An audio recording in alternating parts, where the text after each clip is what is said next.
All right, church pew. Okay, so the church pew is in a sweet little church in Kelly, North Carolina. It's down a real pretty tree-lined dirt path. And one of the things that I like about this one is this particular church pew is missing a little bit of the detail right there on the end, which is kind of why I picked it. It's imperfect, but to me it's still absolutely perfect. And the frame that I chose to go with it, actually in the same way, because it had these additional details added to the frame.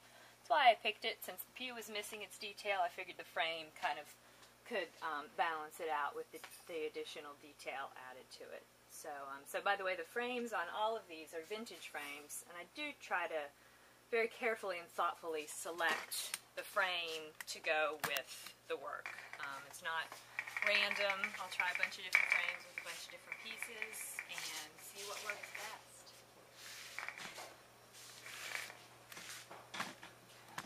This is one that's gotten a lot of attention in the bookstore. You want to tell us about this? Oh yeah, this is down in Brunswick County, also just off of Highway 87.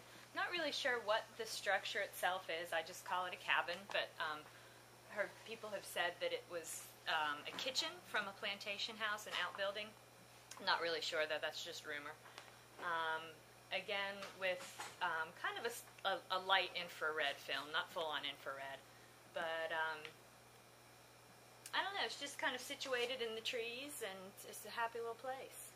I'm going to go to this one. So this is one of the ones that is already sold. Yay! The person who purchased it, though, insisted that they wanted it left up for the duration of the show, which is your other pieces that are sold have already disappeared. So why don't you tell us a little bit about this? This one is called Three Nests, and it was in a house in Kelly, and it was kind of on the back porch. There was, well, a room off of the back porch was clearly the work room. There were tools and all sorts of different paints and things like that.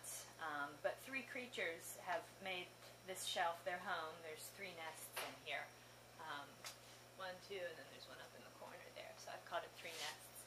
But, just indicating the life that was there before, the human use of the space, and now nature's use of the space.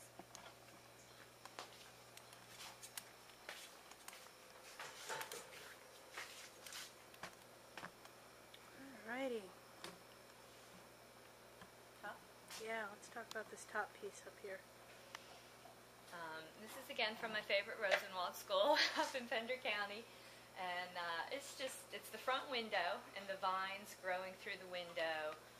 This is one of the ceiling beams, and I don't know, I just think the light is beautiful in it, and the combination of the architectural details and nature and the vines.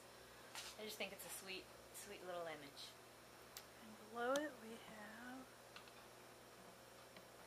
Tell us about this.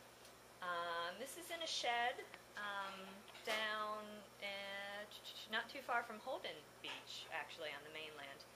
And it's just an old lantern and some old dried okra hanging next to it. Just a sweet little detail. The roof of the shed just had kind of a clear old tarp over it. So the lighting coming through there, I think, is really nice.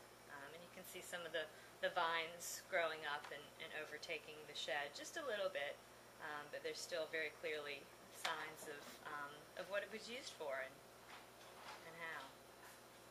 And then above your head, we have this really impressive piece. That house sadly does not exist anymore either. That was on Highway 17 in Brunswick County, just outside of Leland. And there's some crazy development stuff going on there now. I'm not sure what exactly, but it was a two-story house, and we spoke to the folks that owned the property before the house came down, and apparently it was a pretty fancy house in its day. A lot of expensive mahogany wood and fancy details, and I think two sisters lived there for a while and had it built. But it was, I think they said maybe late 1800s, and it was a very elegant and fancy house for its time. that picture, and it doesn't exist anymore. I'm going to go over here